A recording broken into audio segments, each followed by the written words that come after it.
Olá pessoal, tudo bem? Aqui professora Gisele Alves para mais uma aula pelo Conectando Penal.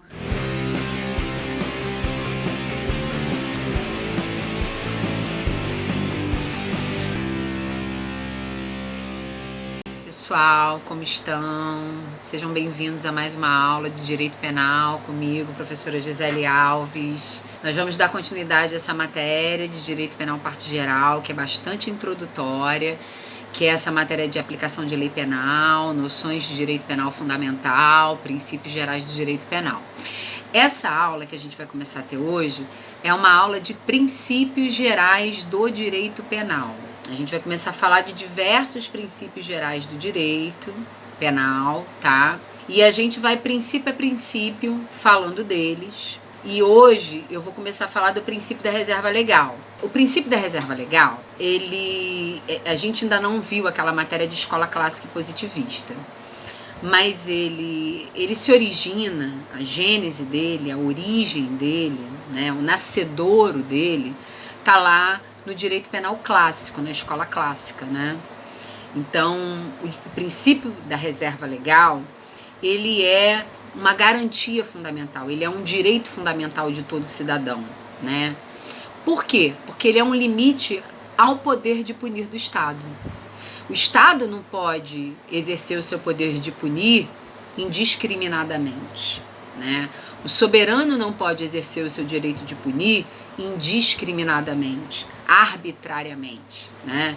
Então, para que o soberano tenha um limite, para que o soberano encontre uma limitação no seu direito de punir, eu preciso do princípio da reserva legal. Eu preciso desse direito fundamental, que é um direito de todo cidadão. E o que o princípio da reserva legal nos diz? E eu posso encontrar isso tanto no artigo 1º do Código Penal, como eu posso encontrar isso no artigo 5º, inciso 39, algarismo romano 39, tá? Da Constituição Federal. Então, tanto lá no artigo 1º, como no artigo 5º, inciso 39 da Constituição Federal, artigo 1º do Código Penal, eu encontro o princípio da reserva legal.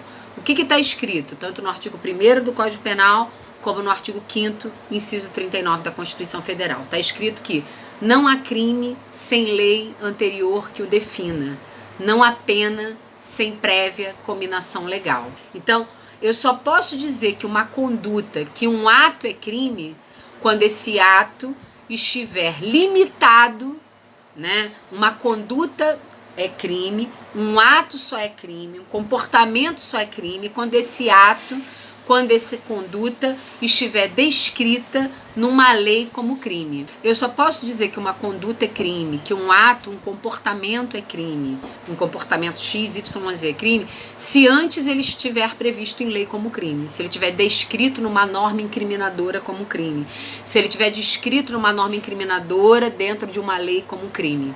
Eu só posso dizer que isso aqui é pena se essa pena estiver antes estabelecida numa norma como pena. Então, não há crime sem lei anterior que o defina, e não há pena sem uma prévia cominação em lei, tá? O juiz não pode inventar uma pena da cabeça dele, ela tem que estar prevista em lei, ok?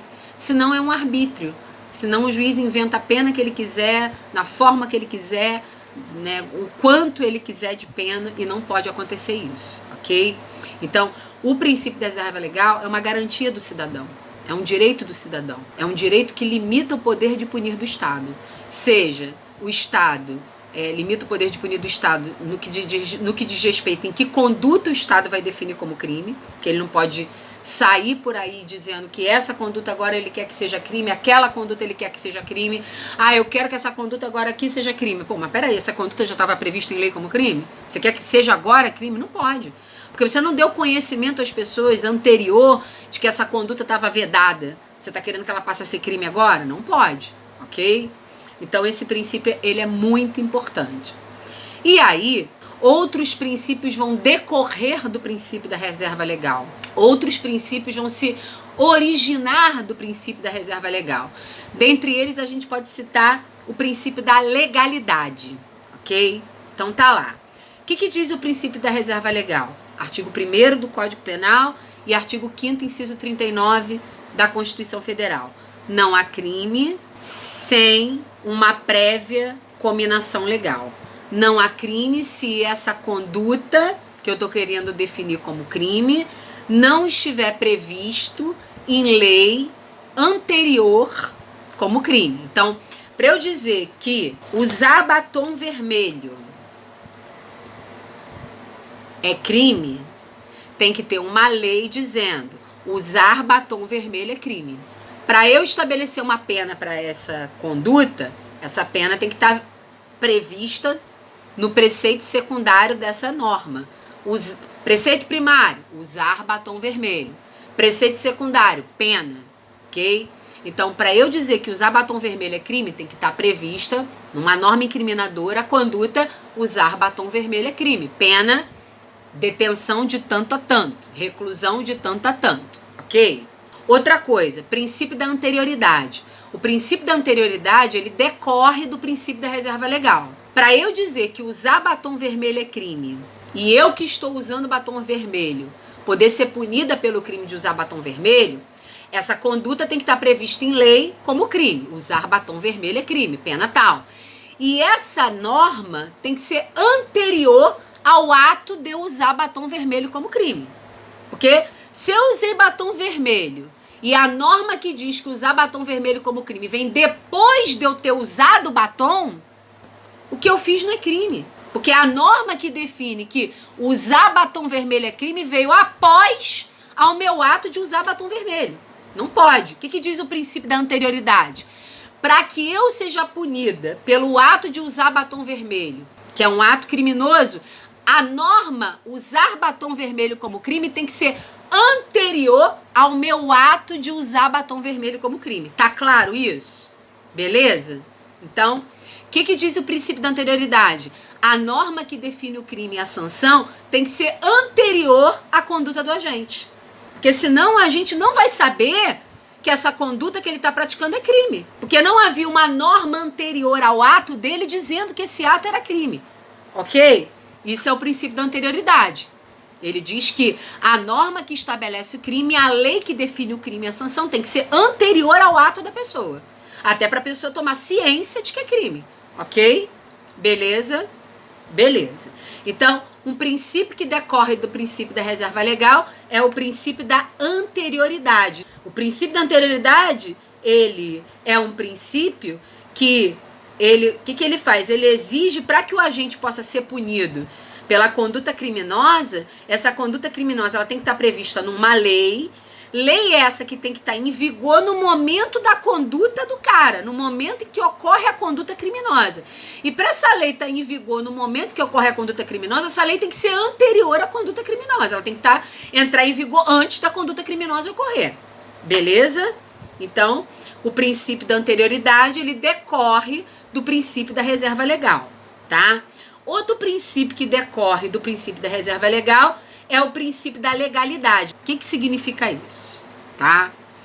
Para eu dizer que uma norma tem legalidade, toda norma precisa ter legalidade. Senão ela não pode estar no ordenamento jurídico. A norma do artigo 121, homicídio, matar alguém, ela tem que ter legalidade. Senão ela não pode estar dentro do ordenamento jurídico penal. A norma que define o crime de tráfico, artigo 33 da Lei de Drogas, ela tem que ter legalidade. Senão ela não pode estar dentro do ordenamento jurídico penal brasileiro. Beleza? Para eu saber se uma norma penal, seja norma incriminadora ou não incriminadora, para eu saber se essa norma tem legalidade, eu preciso verificar nessa norma duas espécies de legalidade.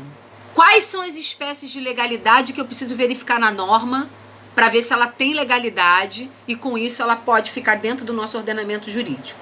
Eu preciso verificar se a norma, seja a norma incriminadora ou não incriminadora, tem legalidade formal e se ela tem legalidade material. O que é a legalidade formal? Quando vocês forem estudar a matéria de direito constitucional, vocês vão aprender uma matéria chamada Poder Legislativo. A gente tem a República Brasileira. Lá na Constituição a gente aprende que a República possui 3 poderes: o poder executivo, o poder legislativo e o poder judiciário, tá? E aí quando a gente aprende sobre poder legislativo, a gente aprende de qual é a competência do Poder Legislativo. E aí, quando você está estudando direito constitucional e você aprende sobre Poder Legislativo, você vai aprender sobre processo legislativo, ou seja, como é que o Poder Legislativo, os membros do Poder Legislativo, que são responsáveis por legislar as nossas leis, qual é o processo legislativo que está previsto na Constituição, que eles precisam obedecer para legislar matéria penal. Então tá lá o Poder Legislativo, a gente já aprendeu que quem legisla matéria penal, lá quando a gente viu fontes do direito, a gente aprendeu que quem legisla matéria penal é o Poder Legislativo da União, né? Artigo 22 da Constituição Federal. E aí, para o Poder Legislativo Federal, que é o Poder Legislativo da União, legislar a matéria penal, eles têm que obedecer a um trâmite legislativo. Eles têm que obedecer a um processo legislativo, que é o processo legislativo que está previsto na Constituição. Se eles não obedecerem a esse processo legislativo que está previsto na Constituição, se eles furarem o que está previsto na Constituição, se eles violarem esse processo legislativo que está previsto na Constituição, se eles elaborarem uma lei, uma norma penal, sem obedecerem esse processo legislativo, essa norma penal que eles estão legislando, sem obedecer esse processo legislativo da Constituição, essa norma penal não vai ter legalidade formal, ok? Então, uma norma penal, seja incriminadora ou não incriminadora, ela só tem legalidade formal se ela obedece a esse processo legislativo que o Poder Legislativo da União tem que obedecer para legislar matéria penal.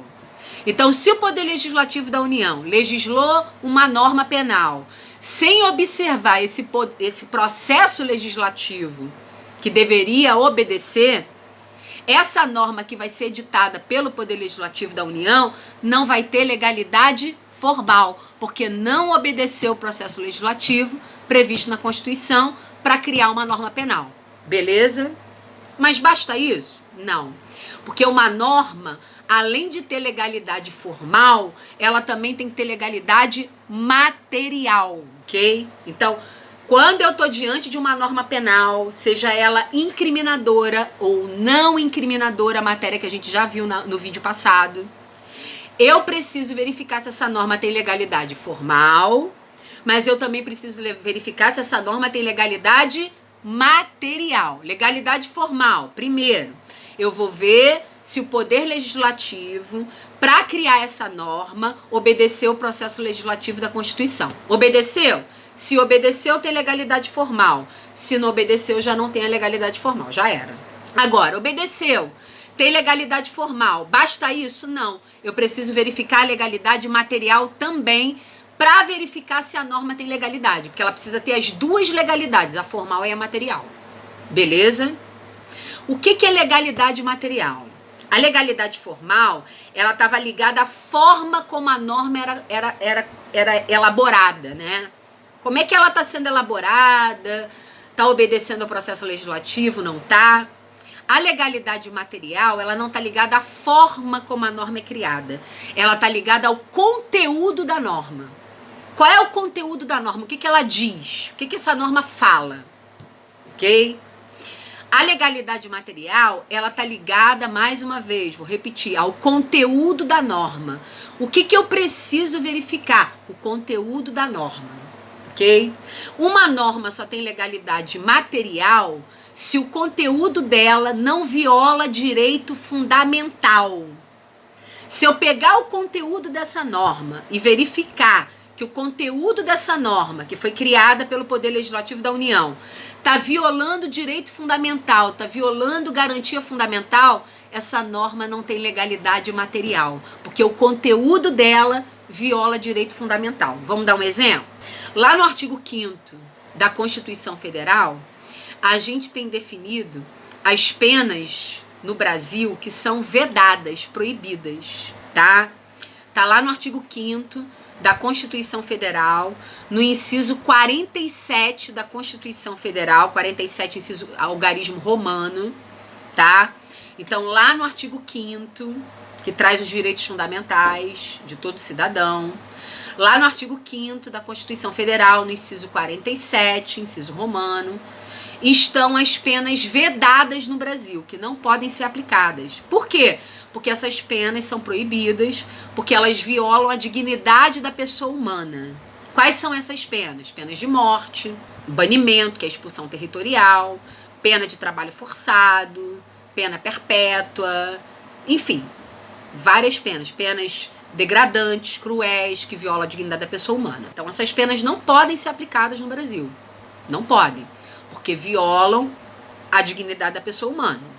Vamos dizer que o nosso legislador da União criou um crime novo, e para esse crime novo, nessa norma incriminadora, passou pelo processo legislativo previsto na Constituição, entrou em vigor essa nova norma, que é uma norma incriminadora, prevendo um crime X, e na pena lá do crime estabeleceu pena de morte.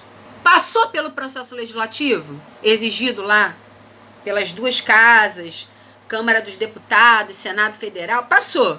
Beleza, tem legalidade formal. Só que o conteúdo da norma está estabelecendo pena de morte. Esse conteúdo está violando a dignidade da pessoa humana. Então essa norma tem legalidade formal, mas não tem legalidade material, porque o conteúdo dessa norma viola direito fundamental. Tá claro? Então essa norma não tem legalidade, porque para ter legalidade, ela tem que ter legalidade formal e tem que ter legalidade material. Formal, passou pelo processo legislativo da Constituição. Beleza. Mas tem legalidade material? Não, porque o conteúdo é inconstitucional, o conteúdo viola direito fundamental. Tá claro? Então toda norma precisa ter as duas legalidades, formal e material, ok? Então nós vimos o princípio da legalidade, vimos que toda norma tem que ter legalidade formal e material, e vimos que também decorre do princípio da reserva legal, além do princípio da legalidade formal e material, o princípio da anterioridade, ok? Que mais? Outros princípios que decorrem do princípio da reserva legal. Não se pode criar crimes e penas pelos costumes. Não pode. Para eu criar crime e pena, eu tenho que criar através de lei, não através de costumes sociais. Então, costume não pode estabelecer crime, nem pena. Eu não posso, através de um mero costume social, estabelecer que conduta é criminosa, que pena vai ser aplicada. Eu preciso de lei do Poder Legislativo da União. Não se pode empregar analogia para criar crime, para fundamentar crime, fundamentar pena ou agravar pena. Está vedado no Brasil a analogia em Malam Partem. Então, peço que vocês anotem. Outro princípio que decorre do princípio da reserva legal. Princípio da proibição da analogia. É vedada a analogia no Brasil. O que é fazer analogia? Vamos entender isso. Fazer analogia é pegar uma norma que foi feita para um caso e aplicar a outro caso semelhante. Eu peguei uma norma feita para uma situação e apliquei a outra situação semelhante, que não tem norma para essa situação. Então vamos lá. A norma incriminadora diz: quebrar cadeira azul. Pena, detenção de 3 meses a 1 ano. O crime é quebrar cadeira azul. Pena, detenção de 3 meses a 1 ano. João quebrou uma cadeira amarela. Tem norma escrita para quebrar cadeira amarela? Não tem. Não tem. Tem norma escrita para quebrar cadeira azul. Ah, mas quebrar cadeira amarela é a mesma coisa, que é parecida, é semelhante a quebrar cadeira azul, mas não é igual. Porque a norma foi escrita para quebrar cadeira azul e não quebrar cadeira amarela. Tá claro? Não posso pegar a norma que foi escrita para quebrar cadeira azul e aplicar o caso de quebrar cadeira amarela. Não pode.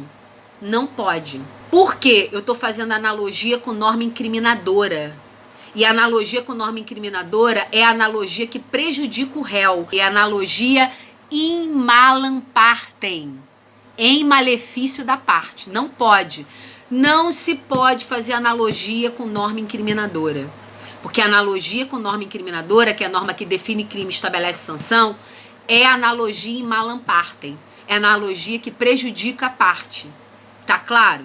Não posso. por causa do princípio da reserva legal. Não há crime sem lei anterior definindo o crime.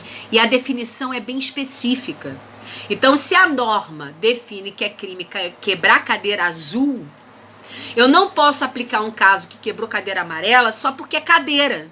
É semelhante. Tá claro? Em direito civil eu posso fazer isso, mas em direito penal não posso. Em direito civil, vamos dar um exemplo do que vem acontecendo. Já viram casos de casais que se separam e deixam o pet agora, o animal? Não tem regra no Código Civil sobre visitação de pet, sobre guarda, visitação, alimentos de pet, de cachorrinho, de gatinho. Tem para os filhos, mas não tem para o pet. Mas o que os juízes muitas vezes estão fazendo? Pegando as normas que são para guarda, visitação, alimentos dos filhos e aplicando a uma situação semelhante, qual? A situação dos pets, que parece como se fossem os filhos do casal. Para direito penal a gente não pode fazer isso. Em direito penal a gente pode fazer analogia para beneficiar a parte. Para prejudicar não pode. Analogia em malam partem, que é a analogia com norma incriminadora, não pode. Analogia in bonam partem, que é a analogia com norma não incriminadora, que é uma norma que pode beneficiar o réu, aí pode fazer. A analogia que está vedada é a in malam partem. Essa não pode, beleza? Essa que eu dei o exemplo da cadeira. Vou dar mais um exemplo de analogia em malam partem que não pode. A gente tem um crime no Brasil que é o furto. O furto está no artigo 155 caput do Código Penal. O que está escrito no artigo 155 caput do Código Penal? Está escrito assim: subtrair coisa alheia, que é de outrem, móvel, que pode ser transportada, para si ou para outrem. Ou seja, o que significa para si ou para outrem? Com o propósito de me apoderar do bem, de pegar o bem para mim, me apropriar desse bem. Então eu tenho que subtrair o objeto com o fim de quê? Me apoderar, pegar para mim, me tornar dono, ok? Se eu não fizer desse jeito, não tem furto. Beleza. João tá na sala de aula no horário de intervalo. Precisava ligar para a mulher dele e esqueceu o celular. O que ele fez? Se aproveitou do momento que um colega de classe dele esqueceu o celular em cima da mesa no horário do intervalo, sem pedir autorização do colega, foi até a mesa do colega, pegou o celular, subtraiu o celular, pegou o telefone, com que fim? Dá um telefonema, deu o telefonema e colocou o celular de volta. Ele subtraiu o celular, pegou o celular, pegou. É coisa alheia móvel? É. Foi sem o consentimento do dono? Foi. Mas ele fez com o propósito de se apoderar do bem? De ter o bem para si? De se tornar dono do bem? Não. Ele fez com o propósito de uso e devolução. Então não é semelhante, não é igual ao que está escrito no 155. Não é igual, porque no 155 o propósito é se apoderar, tá claro? Eu só posso aplicar um 155 se o cara subtrair com o propósito de se apoderar. Como ele não subtraiu com esse propósito, eu não posso pegar a norma do 155 e aplicar o caso dele só porque é semelhante. Isso seria analogia in malam partem. Porque o caso do colega da classe de aula aí, que eu acabei de falar, é um caso de furto de uso. E furto de uso não é crime. Não é crime por quê? Porque não tem norma incriminadora definindo furto de uso como crime. Não tem. Tá claro isso? Como não tem norma incriminadora definindo furto de uso como crime, eu não posso pegar a norma incriminadora do artigo 155 e aplicar o furto de uso porque é semelhante. Porque senão estaria fazendo analogia in malam partem, que é a analogia com norma incriminadora, que é vedada, é proibida. Princípio da proibição da analogia in malam partem, ok?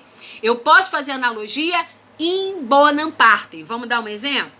Artigo 26 do Código Penal, que é uma norma exculpante, aquela do doente mental, né? É isento de pena o doente mental, o portador de desenvolvimento mental incompleto e o portador de desenvolvimento mental retardado. Se essa doença dele tirou dele a capacidade dele entender o que ele fazia, ok?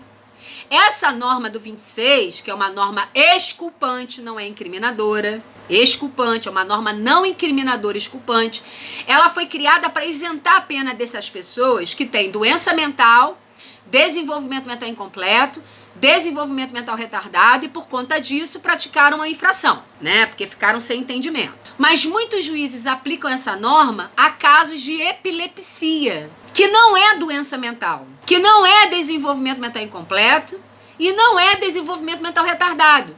É uma doença neurológica. Mas o artigo 26 não fala em doença neurológica. Ele fala em doença mental, do desenvolvimento mental incompleto e desenvolvimento mental retardado. E o juiz está pegando 26 e está aplicando num caso de doença neurológica, que é epilepsia. Por quê? Porque o epilético fica numa situação, quando ele está na crise, ele fica numa situação semelhante a essas pessoas. Ele perde o entendimento. E ele pode vir a praticar um injusto contra alguém. Como não tem nenhuma norma falando de epilepsia, os juízes aplicam 26 à epilepsia, porque é uma situação semelhante, mas é em benefício da parte. É uma analogia in bonam partem. Tá claro? Beleza? Então vou ficar por aqui. Na próxima aula a gente continua com o estudo dos princípios. Grande abraço, até a próxima aula.